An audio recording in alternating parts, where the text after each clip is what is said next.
ఆంధ్రప్రదేశ్ రాష్ట్ర శాసనసభకు మరో 2 నెలల్లో ఎన్నికలు జరగబోతున్నటువంటి తరుణంలో వైఎస్ జగన్మోహన్ రెడ్డి గారు పార్టీని ప్రక్షాళన చేసేటటువంటి దిశలోను, అదే రకంగా గెలుపు గుర్రాలని ఎంపిక చేసి వారిని గెలిపించటం ద్వారా ఈ మధ్య నియోజకవర్గంలో కొన్ని మార్పులు చేయటం, కొంతమంది కొత్త వారికి టికెట్లు ఇవ్వటం, ఆ ప్రాసెస్లో సామాజిక సమీకరణాలని లెక్కలోకి తీసుకుని అదే రకంగా ప్రజలతో మమేకమయ్యేటటువంటి నాయకుల్ని చేరదీసి వారిని నియోజకవర్గ ఇన్ఛార్జీలుగా బాధ్యతలు ఇవ్వటం అనేటటువంటిది గడిచిన కాలంలో మనం చూసాం.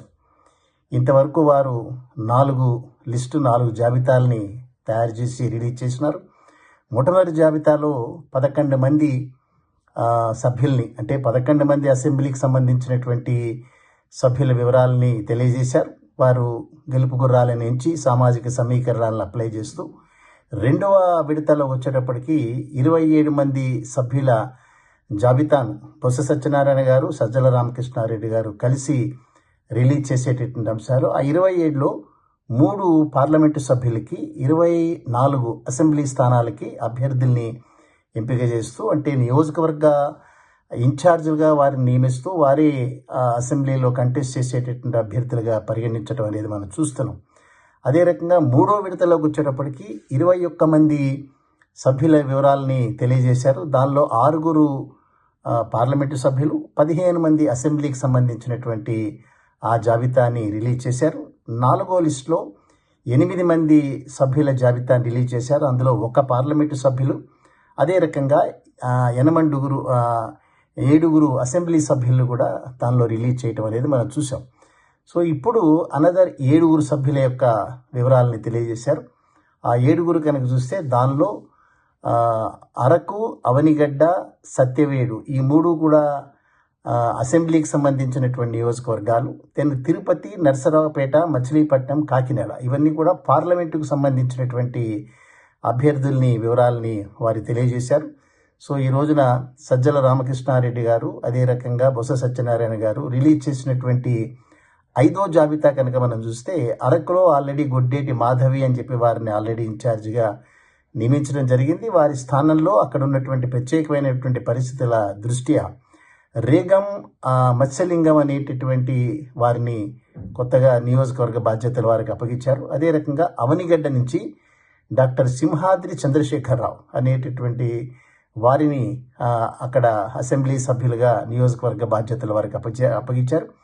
అదే రకంగా సత్యవేడు ఎస్సీ నియోజకవర్గం నుంచి అంతకు మునుపు చెప్పినటువంటి గురుమూర్తి గారిని మళ్ళీ తిరిగి తిరుపతి పార్లమెంటుకు పంపిస్తూ సత్యవేడు ఎస్సీ నియోజకవర్గానికి నూకతోటి రాజేష్ అనేటటువంటి వారిని డిక్లేర్ చేశారు. ఇక తిరుపతి పార్లమెంటు సభ్యత్వానికి చలమల శెట్టి, తిరుపతి పార్లమెంటు సభ్యత్వానికి ప్రస్తుతం ఉండేటటువంటి పార్లమెంటు సభ్యులు ఎం గురుమూర్తి వారిని డిక్లేర్ చేశారు. నరసరావుపేటకు వచ్చేటప్పటికి ఒక సర్ప్రైజింగ్ డిక్లరేషన్ ఏంటంటే, ఇప్పటిదాకా మంత్రిగా చేసినటువంటి అనుభవం, ఫైర్ బ్రాండ్గా మన్నన పొందినటువంటి వ్యక్తి, 2 సార్లుగా అసెంబ్లీకి ఎన్నికవుతూ వచ్చినటువంటి పి అనిల్ కుమార్ యాదవ్, వారు నెల్లూరు నియోజకవర్గం నుంచి వారు ఎన్నికవుతూ వచ్చారు. ఇప్పటిదాకా జగన్మోహన్ రెడ్డి గారికి ఒక మంచి సపోర్టర్గా, చాలా ఫైరింగ్ ఆస్పెక్ట్తో విమర్శలు చేసేటటువంటి వ్యక్తి, వారిని నరసరావుపేట పార్లమెంటు స్థానానికి ఎంపీగా వారిని నిలబెట్టాలని చూశారు. అంతకుమునిపే లావు కృష్ణదేవరాయలు గారు ఉండేవారు. వారికి చాలా క్లియర్గా చెప్పారు, మేము బీసీ సామాజిక వర్గం నుంచి నరసరావుపేటకి మేము ఇవ్వదలుచుకున్నాం, అందుకని మీరు గుంటూరు పార్లమెంటు సభ్యత్వం తీసుకోండి అని చెప్పి వారిని అడిగారు. దానికి నిరాకరించినటువంటి నేపథ్యంలో వారు పార్టీని వదిలి వెళ్ళిపోయినారు. ఇప్పుడు వారి స్థానంలో పి అనిల్ కుమార్ యాదవ్, నెల్లూరు నియోజకవర్గం నుంచి వారు ఎమ్మెల్యేగా లాస్ట్ టైం నారాయణ గారిని ఓడించిన అనుభవం ఉన్నటువంటి వ్యక్తి. సో వారు నరసరావుపేట పార్లమెంట్ స్థానాన్ని కంటెస్ట్ చేస్తున్నారు. మచిలీపట్నంలో సింహాద్రి రమేష్ బాబు, వారు ఇప్పుడు అవనిగడ్డ నియోజకవర్గం నుంచి అసెంబ్లీ సభ్యులుగా ఉన్నారు, వారు ఎమ్మెల్యేగా ఉన్నారు. వారిని మచిలీపట్నం పార్లమెంటు స్థానానికి సింహాద్రి రమేష్ బాబు గారిని, వారి తండ్రి గారు కూడా మంత్రిగా చేసినటువంటి అనుభవం ఉంది. కాపు వర్గానికి సంబంధించినటువంటి బలమైన నాయకుడు, చాలా మంచి వ్యక్తిగా పేరున్నటువంటి వ్యక్తి. సో సింహాద్రి రమేష్ బాబుని మచిలీపట్నం పార్లమెంటు సభ్యులుగా దాన్ని ఎంపిక చేయడం జరిగింది. మనకు కొంతకాలం క్రితం మనకు జ్ఞాపకం ఉండే ఉంటుంది, పెనమలూరు నియోజకవర్గం నుంచి గెలిచినటువంటి పార్థసారథి గారిని, వారిని మచిలీపట్నం ఎంపీగా కంటెస్ట్ చేయమని అడిగారు. దానికి వారు నిరాకరించి తెలుగుదేశం పార్టీలో జాయిన్ అవుతున్నటువంటి నేపథ్యం వారిది. సో వారు అడిగినటువంటి పెనమలూరు అక్కడ కూడా దొరికే సందర్భం కాదు. వార్తలు వస్తున్నాయి, నూజివీడు నియోజకవర్గం నుంచి వారికి ఎమ్మెల్యేగా నిలబెట్టేటటువంటి అవకాశం ఉందని. ఏవైనప్పటికీ వారు నిరాకరించినటువంటి నేపథ్యంలో మచిలీపట్నం నుంచి సింహాద్రి రమేష్ బాబు గారిని పార్లమెంటు సభ్యులుగా ఎంపిక చేయడం జరిగింది. అదే రకంగా కాకినాడ ఎంపీగా చలమలశెట్టి సునీల్, వీరు మంచి పెద్ద పారిశ్రామికవేత్త.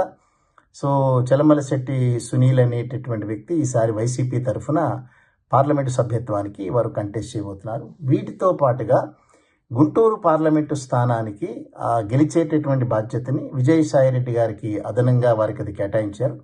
సో రీజనల్ కోఆర్డినేటర్ అనేటటువంటి ఒక పోస్టును క్రియేట్ చేసి, ఆల్రెడీ ఉన్న పోస్టులు అవన్నీ కూడా, సో గుంటూరు రీజనల్ కోఆర్డినేటర్ ఆ పార్లమెంటు స్థానానికి విజయసాయిరెడ్డి గారికి ఇచ్చారు. అదే రకంగా చెవిరెడ్డి భాస్కర్ రెడ్డి గారిని ఒంగోలు రీజనల్ కోఆర్డినేటర్గా వారిని అపాయింట్ చేస్తూ, అదే రకంగా సంతనూతలపాడు, అక్కడ ఉన్నటువంటి కావలి అనే 2 నియోజకవర్గాల నుంచి కూడా వారికి రీజనల్ కోఆర్డినేటర్గా బాధ్యతలు అప్పగించారు. సో ఇది ఫైనల్ లిస్ట్ అని చెప్పి ఇప్పటికీ కూడా వారు చెప్పలేదు, మరొక లిస్ట్ ఉండేటటువంటి అవకాశం ఉంది అన్నది. ఏవైనప్పటికీ కూడా ఒక 2-3 వారాల్లో తప్పనిసరిగా 175 నియోజకవర్గాల యొక్క అభ్యర్థుల వివరాలను తెలిపేటటువంటి నేపథ్యంలో ఒక పక్కన అభ్యర్థుల వడపోత, అదే రకంగా గెలుపు గుర్రాల యొక్క సెలక్షన్ అనేటటువంటిది వేగంగా వైసీపీ పార్టీలో జరుగుతున్నటువంటి నేపథ్యంలో చేష్టలుడికి చూస్తున్నటువంటి జనసేన, టీడీపీ 2 పార్టీలు కూడా పక్కకున్నాయి. భారతీయ జనతా పార్టీ వస్తుందా రాదా, భారతీయ జనతా పార్టీతో కలిసి వెళ్తామా వెళ్ళవా, వెళ్తే ఏ రకమైనటువంటి ముగింపు, వెళ్ళకపోతే ఏ రకమైన అనిశ్చిత పరిస్థితుల్లో కొట్టుమిట్టాడుతున్నటువంటి వారు ఉన్నారు. సో పైకి ఎన్ని ప్రగల్భాలు పలికినా ఇక రాబోయేటటువంటిది మేమే, మీ ఓటమి చాలా స్పష్టంగా కనిపిస్తోంది, ఈ రకమైనటువంటి సినిమా డైలాగులు ఎన్ని వల్ల వేసినా కూడా పొత్తులు లేనిదే ఒక్క క్షణం కూడా బతకలేనటువంటి చంద్రబాబు నాయుడు ఒక పక్కన, అదే రకంగా నా మాటే శాసనం అని చెప్పి 2 నియోజకవర్గాల్లో ఓడిపోయినటువంటి వ్యక్తి పవన్ కళ్యాణ్. సో వీరి యొక్క మాటలు పట్టించుకునేటటువంటి పరిస్థితుల్లో ఆంధ్రప్రదేశ్ ప్రజలు లేరు. అక్కడ ఉన్నటువంటి సామాజిక సమీకరణాలు ఏదైతే ఉన్నాయో, వెనకబడిన కులాలకి, అదే రకంగా నిమ్న వర్గాలకి, అల్ప ఆదాయ వర్గాలకి వైసీపీ పార్టీ ఇచ్చేటటువంటి గుర్తింపు ఏదైతే ఉందో, సో ఇంతవరకు కూడా ఏ పార్టీ కూడా సాహసం చేయలేదు ఆ రకమైనది.